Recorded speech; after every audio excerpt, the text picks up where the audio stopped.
خدا ہے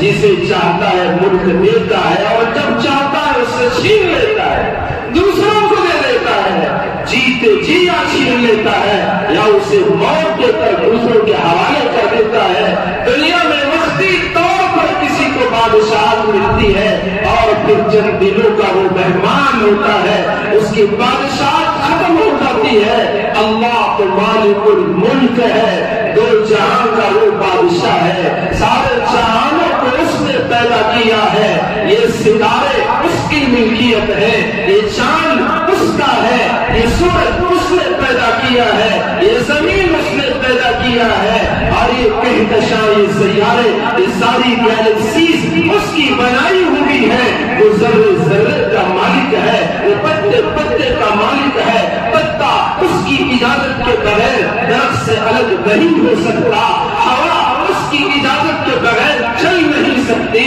بارش اس کے حکم کے بغیر برس نہیں سکتا، سورج اس کی اجازت کے بغیر طلوع نہیں ہو سکتا۔ یہ چاند کی چاندنی سے پوچھو کہ تجھے کتنی چمک کس نے دی ہے، اس سورج کی روشنی سے پوچھو کہ یہ روشنی تجھے کس نے عطا کی ہے، اس ہوا کی روانی سے پوچھو کہ تجھے روانی کس نے دی ہے، سمندر کے موجوں کی طغیانی سے پوچھو کہ تجھے طغیانی کس نے دی ہے، سب کہیں گے وہ ایک ہی ہے، سارے جہاں کا بنانے والا، بنایا ہی نہیں بلکہ چلانے والا، وہ ایک اکیلا خدا ہے۔ وہ تمہارا بھی رب ہے، ہمارا بھی رب ہے، تمہارا بھی خالق ہے، ہمارا بھی خالق ہے، تمہارا بھی مالک ہے، ہمارا بھی مالک ہے۔ وہ جب دینے پر آتا ہے تو خدا کی قسم اس کے دینے کا اندازہ نہ میں کر سکتا ہوں، نہ آپ کر سکتے ہیں، اور نہ کوئی دنیا کا انسان کر سکتا ہے۔